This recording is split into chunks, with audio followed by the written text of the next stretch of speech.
Here is the website for Frightworld season. It was in a space inside the Eastern Hills Mall, Old Burlington Coat Factory, directly around the corner from one of the entrances with colorful patterned carpeting, an escalator in the middle.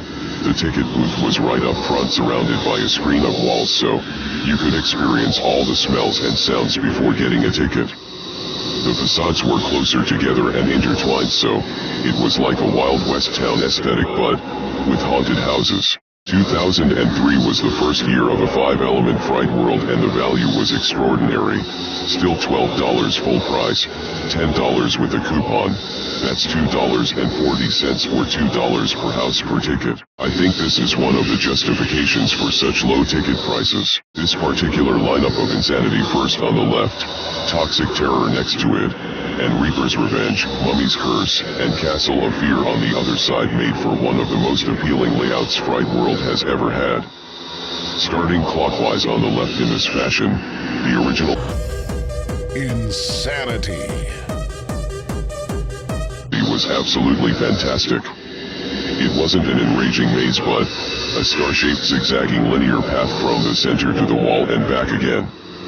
The premise of a chain-link house with blaring EDM music was the same, but it was industrial, not dump or break. There weren't just strobes but also lasers, and the fog was there, but it was light enough to see a quarter of the way across the house.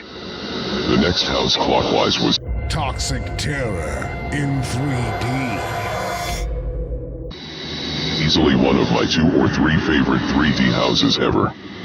The theme is made for 3D and Eerie Productions made enough 3D for this theme that not just the walls were covered but parts of the floor and ceiling too. There were vomiting animations, others dissolving in acid and some just generally mutated. The soundtrack was a really great sounding factory with sirens and screams. On the back of everything was their dark maze. Reaper's Revenge. This house was great for scares in that the walls only went up around 6½ to 7 feet while the total construction was 9 or 10 feet, so the actors had a huge open window above the whole maze to reach down from or blast sound and lights into. Coming back toward the front again in the clockwise motion was Mummy's Curse. In contrast to the much more known return of Mummy's Curse, the original was a greater example of tight back passageways, booby traps, and animal infestation.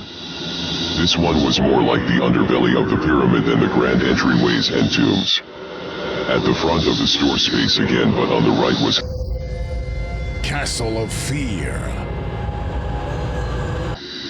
They say it was a typical haunted house, but it was medieval and had dungeons, a courtyard/cemetery, wizard's chamber, and a number of other horror fantasy-themed rooms. It was stone walls all the way through, too.